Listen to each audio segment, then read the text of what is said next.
going to go through, those are the right slides, yeah, through a couple of things related to the tricuspid valve. And I was asked to talk particularly about Tendyne, but I'm going to talk a little bit about some of the other options before we get to the Tendyne valve.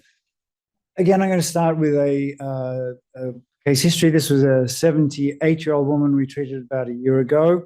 Complex history, but mostly the main issue, I think, for her was her cognitive impairment. It really didn't look like she would tolerate surgery very well. She'd been in hospital with heart failure for about 2 or 3 weeks by the time we were asked to consider her for a tricuspid intervention. She'd been progressively unwell, atrial functional TR, sorry. She had only mild MR and was generally considered not to be a surgical candidate. Sorry, let's get rid of the sound, if you will. But she had a fairly normal, well-contractile right ventricle. She had severe central TR, big dilated right and left atria, and a pretty good normal pulmonary artery systolic pressure estimated to be in the low 30s. This is the 3D. Again, you can see quite a large coaptation gap and the inflow-outflow view showing a pretty severe TR. Her right heart catheter got a mean PA pressure of 25, so marginally elevated. So before we consider what options we had for her, again, Mayo's done a good job, I think, of just highlighting the anatomy and the variable anatomy of the tricuspid valve. But these are the anatomical structures as seen by a surgeon, looking down with the sort of fairly large septal leaflet, an anterior leaflet, posterior leaflet. So we talk about the anteroseptal commissure and the posteroseptal commissure. Very cognizant of the bundle of His passing through the adjacent to the septal leaflet and the coronary sinus, as you've seen in the images. Now, traditionally, surgery for severe TR has not been very well tolerated, probably because it's left too late. And by the time the surgeons see the patient, they've already got significant organ failure, right ventricular dysfunction, often pulmonary hypertension, and then liver and renal impairment. So over the years, this is what we, the interventional community, look at and have shown the surgeons. This is what we believe their outcomes are. They, of course, tell you that that's not correct. They're much better surgeons than that, and that their mortality is much lower. But the published data would suggest that anything around about 10% surgical mortality for treatment of isolated TR. Mayo tells me that at the ACC, the STS database group put together a more contemporary number and suggests it's actually closer to 5% now. I think that reflects the fact that they're operating earlier on patients before they get into too much end organ failure. So 5% is still not trivial. These are the issues that we're confronted with in dealing with the tricuspid valve. It's different from the mitral valve. The right ventricle is thinner and a bit more fragile. We have some issues with the AV node, as mentioned. Often by the time we've seen it, it's really a very advanced and torrential TR with RV dysfunction. What hasn't been mentioned yet, I don't think, is that by traditional echo measures, it's actually quite hard to see the tricuspid valve leaflets. So anything that lies between the esophagus and the anterior structure, so anything like mitral annular calcification, pacing leads, prosthetic valves, can cast a shadow across the leaflets and make it really challenging to see what we're doing. So there has to be some modification of that. And then the issues of angulation and depth of the annulus below the IVC inflow. Transcatheter therapies that we do have access to at the moment include tricuspid clipping, which we've had access to for probably 2 to 3 years. And this has been vastly helped by the addition of 2 new, apart from the compared to the original small profile, small width, small length clip, we now have a wider and longer clip, which makes treating the tricuspid very much easier. And there's now also a dedicated catheter delivery system, which means that we don't have to turn ourselves upside down with a mitral delivery system to get the same effect. One of the things we have found, and Mayo's certainly been very helpful with this, is that we get some good images almost always with a transgastric view, and we're getting a little bit better. It's taken time, but we are getting better with experience, I think, at deploying the clips in this view. You can actually see this is quite a broad jet of TR. This is the septal leaflet, just to get you oriented, posterior leaflet, anterior leaflet. So anteroseptal commissure is here, posterior commissure up here. And by working in this view, we can actually avoid some of the shadowing that you see from mitral clips and other left-sided structures. This is a clip that was placed in the anteroseptal commissure with a reduction in the severity of TR.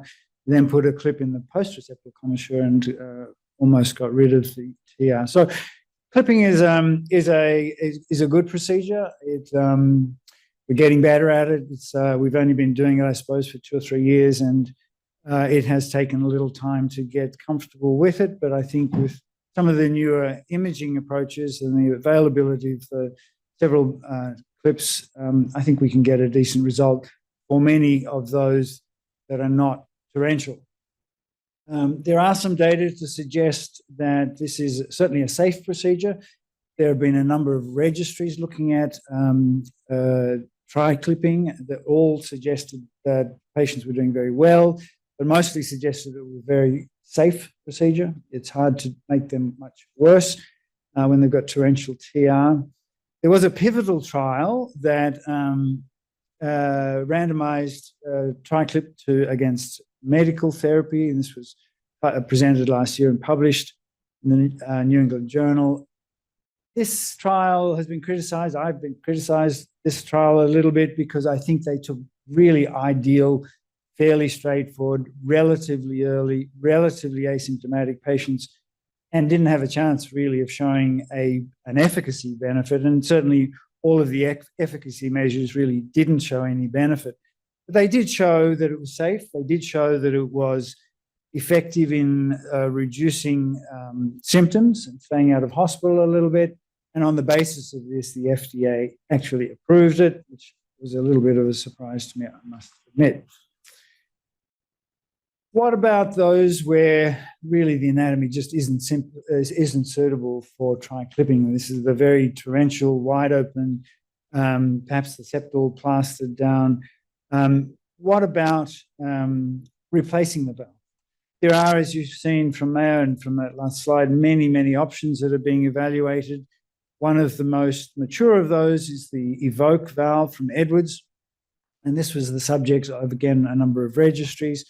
But the most recent one that's wrong is 170-odd patients in the Trisend study that was published last year.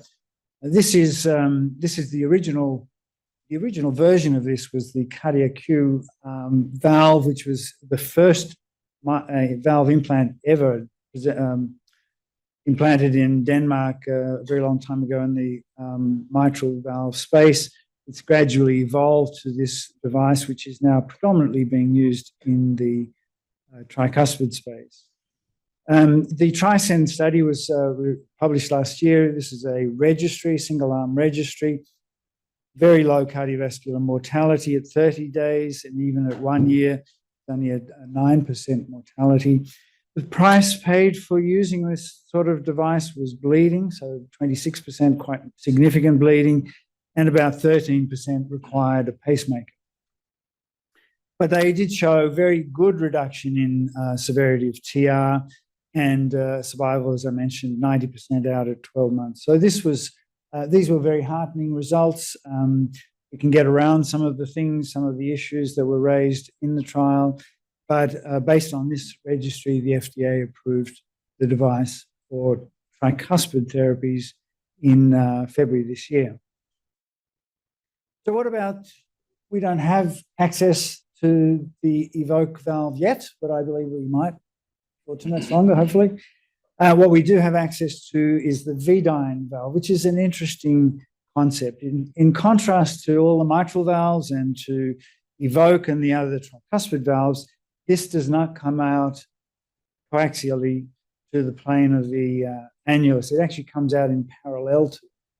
And the front of the valve has an LVOT tab, which follows the rail up into the pulmonary artery, and it's initially deployed against that anterior part of the annulus, and then the rest of the valve is dropped into it. It comes in 3 sizes. There's a central valve, which is the same size in each of the valves. There's a small structure here. You might be able to see this is a little pop-off valve, which is designed to be something you can perforate in the event of a poor ventricle and try to at least not eliminate TR, but allow a little bit of residual TR.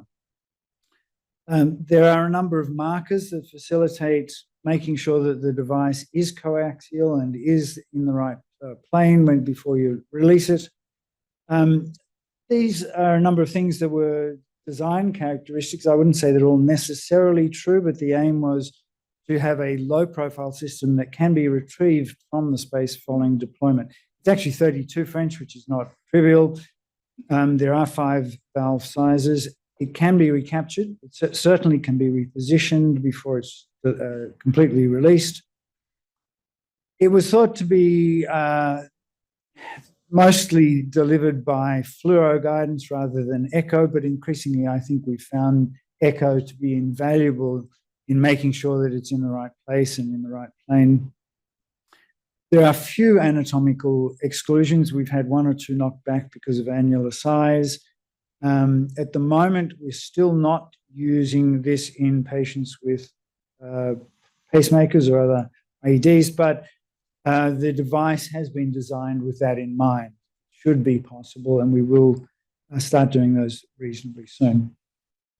So going back to our first lady, an elderly lady with some cognitive impairment, she had severe TR. This is what the procedure looked like. We take an initial right ventriculogram, show the severe TR. There's a wire in the right coronary artery, just an angioplasty wire to give you a sense of where the annulus is. And there's a marker as we're deploying the valve. In this case, we had a pigtail in the ventricle, mostly so that if we had to pace her, we could put a wire in and pace the left ventricle.